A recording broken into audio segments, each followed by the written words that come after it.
So, hi guys again. So, welcome back to my channel. And this vlog is very quick vlog lang. Gusto ko lang i-clarify yung mga nagtatanong about bakit ba may layoff pero hiring pa din yung company dito sa Taiwan. So, meron kasing mga nagpi-PM and nagme-message, especially sa company namin, which is yung AUO.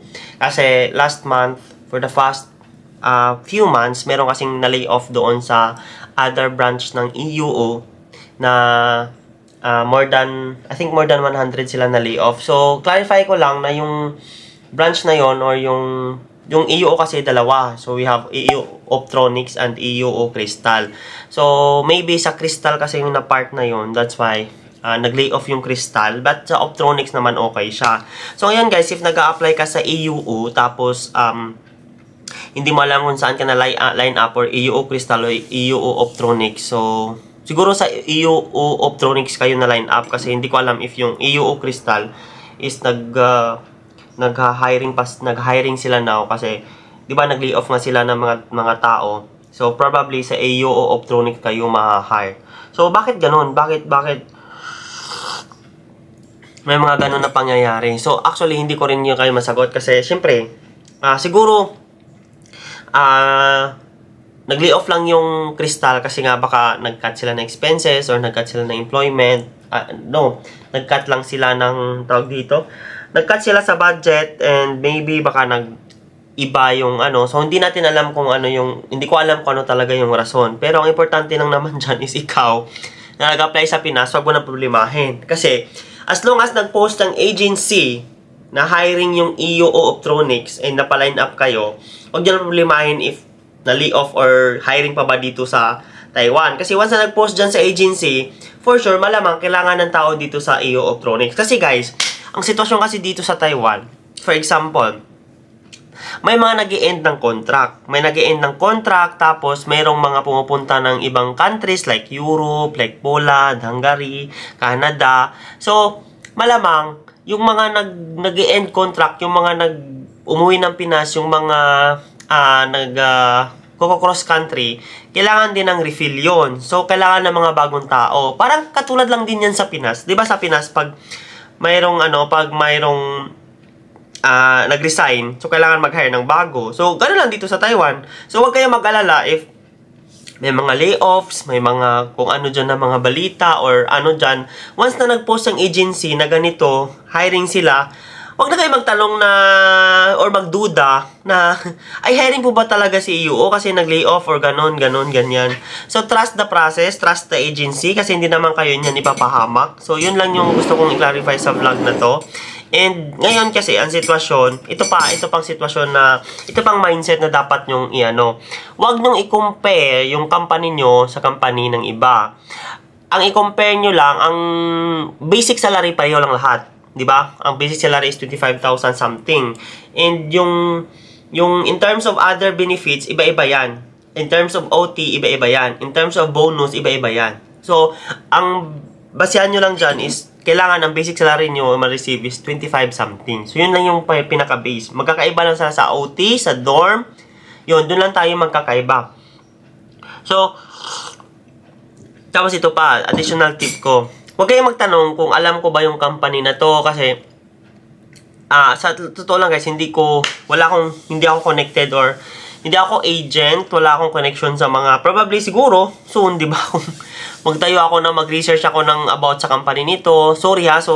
I'm so sorry sa mga nagtatanong kung okay ba tong company na to or ganito. Ang best gawin nyo dyan is you do your own research. So, mag-research kayo sa Google, sa YouTube. Kasi yung nag-apply din ako, hindi ko rin alam kung ano si EUO. So, naging alam ko lang nung nag-research na ako sa YouTube, may nakita ako ng kapwa vloggers na nandun na sa Canada ngayon. Sila yung mga pinapanood ko. Yung iba, nandyan na sa Pinas. And nung that time din na yun, nag-research ko kung ano yung product nila. Ni-research ko kung sa management. Ni-research ko kung ano yung mga news about sa company. In-research ko kung ano yung mga achievements nila, kung maganda ba talaga siya. And then, doon ko nakita na sabi ko, i-pursue ko na yung EUO kasi maganda yung dorm. Kaya ako siya din na pinagpatuloy na mag-apply dito sa Taiwan. So, yun yung isa sa mga realization ko na nag 1 year more than ako dito sa Taiwan. I'm still working here as factory worker. So, by the way, accountancy graduate ako sa Pinas, but I didn't take the chance na mag-take ng board exam. So, yun. So, yun lang yung, quick vlog lang to. Tapos, update ko lang kayo pala. Sa ngayon, medyo, kami ngayon, medyo wala na kaming OT. May OT naman kami, pero hindi katulad ng mga, second quarter ng taon na parati kaming OT na 5 OT sa isang buwan. Tapos iba pa yung regular OT na 7 to 7 tapos may rest day OT pa kami. So far ngayon naman nasa mabuting kalagayan naman kami kasi kahit pa paano meron kaming OT. But guys, sa OT kasi nakadepende yan sa department mo, depende yan sa company mo, depende kung saan ka naka-station. Kasi iba-iba naman kasi yung per line item ng gawa ng company. For example, yung process, di ba? Example, ito yung process, ito yung department na nandyan ka, yan yung process na ginagawa nyo. Tapos ito yung process ng kaibigan mo o ng kakilala mo. So, per department, iba-iba yung demand. Yun lang yung parang explanation ko dyan. Iba-iba yung demand in terms sa tao, in terms sa gawa. So, kaya yung ibang department, walang OT, yung department meron, ibang company meron, iba wala. Kasi nga, depende yan sa demand ng products, ng services, ng company, ng ginagawa nyo. For example, ako, nasa production ako. So, production kami yung parang, sa production talaga kami. So, that's why kami yung production na main na parang, hindi kami talaga, kung mawalan man ng OT, kami yung pinakahuli na mawalan talaga ng OT. So, yun. Kaya, ang ibang department, parang nag-ano sa amin na, buti pa tong kami, mga tester, kasi, meron kaming OT, isa, dalawa, yun, isa or dalawa sa isang buwan. So, yung iba, 3.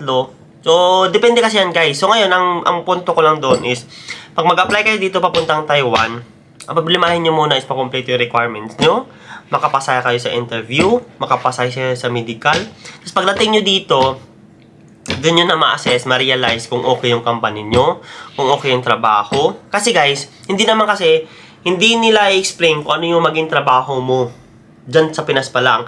Ang lang sa inyo, in general terms, magiging kargador ka dito sa Taiwan. Not in a negative way, ha. Kasi, pagdating dito sa Taiwan kasi, being a factory worker, may buhat-buhat talaga.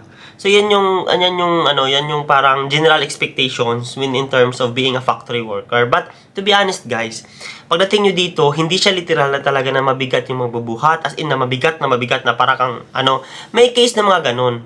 Pero dito, mayroon namang may mga gawain naman na nakaupo ka lang, nagko-computer ka lang. Merong mga ganun na department, station, or company na yun lang yung ginagawa. Masurtihan mo lang talaga kung mapunta ka sa ganung company, ganung business, yun. So, siguro, i-accept na natin yung terms na pasulti-swerte. Kung saan ka mapunta na company or na business. Kasi hindi mo talaga, hindi ka pwedeng mamili eh. For example, i-line up ka sa ganito, i-line up ka sa or kung may kilala ka sa agency or whatsoever, pwede mong gawin para na parang ganito ka na dito dapat itong department malagyan mo, itong station dapat malagyan mo. So yun lang yung punto ko dyan. Yun lang yung parang gusto ko lang i-share sa inyo with regards sa work, with regards sa OT, with regards sa layoff.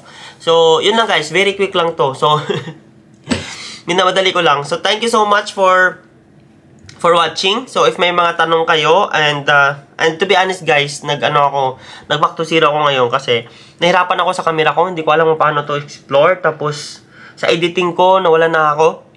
So, yun. So, gusto ko lang kayong i-update still mag-update pa rin ako or mag-upload ng videos, and nawalan na ako ng topic. So, yun, guys, baka may ma-comment kayo, comment just down below. So shoutout kay James3543. So, pa-shoutout, boss. Nasa Holien, Taiwan na daw siya. And shoutout kay GM Bergonia 6696. So, from Laser Hot and Cold. So, ito yung sa mga kasama ko sa department. So, sa Laser sila sa Hot and Cold. And kasama ko siya dito sa dorm. Ang kasama ko siya sa department. Day shift sila, night shift ako. So, yun. Shout out sa'yo, Koy. So, thank you so much for watching. And, so, ayun. Maraming nag-comment about sa EUO company. So, marami talaga nag-comment. Ito, sagutin. Since nag-vlog na tayo, sagutin ko na lang tanong ni Trisha K. So, malakas pa ba OT dyan, sir? So, Yun nga, depende yan sa department, depende sa station, depende sa kung saan ka mapunta. So, merong station. Pero, in general, merong taon merong months lang na malakas yung OT. So, for example, second quarter ng taon, third quarter ng taon. So, yun, malakas, merong taon na malakas talaga yung OT. Na halos lahat merong OT. And meron ding katulad ngayon, December. So, pili lang yung may mga OT. Yun. And ito, final interview na niya sa December 15, which is tapos na. Worth it po ba dyan? Ini-advise po sa mga first-timer mag-abroad. Sa mga first-timer mag-abroad, just enjoy the process. Huwag kayong masyadong mag-overthink. Huwag kayong masyadong mapipressure. Just enjoy the life. Go with the flow lang. Kasi ang buhay abroad, madali, masaya, mahirap. Lahat ng mixed emotion, mixed feelings nandito. So, kailangan mo lang, huwag mong i-take personal lahat. So, if may gustong tao sa'yo na hindi ka gusto or somewhat, in terms of relationship ha, not in romantic, but in sa mga kasama mo.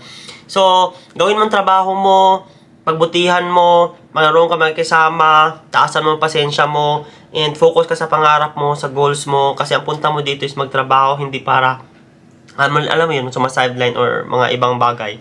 So, yun yung ma-advise ko talaga, and kayanin mong mabuhay mag-isa. Yun lang po yung pinaka-advise ko. Hello, tanong ko lang, may mga babae din po ba dyan sa AO? Yes, may mga babae dito. Actually, marami. Marami dito mga babae. Ayun, so... Sir, ask ko lang selected na mabilis na po ba ang process? So, AO. Mabilis ba ang process? It depends. Kasi, hindi naman lahat kasi merong urgent, merong... Depende talaga. Yung mga ganyan tanong, depende yan talaga sa company.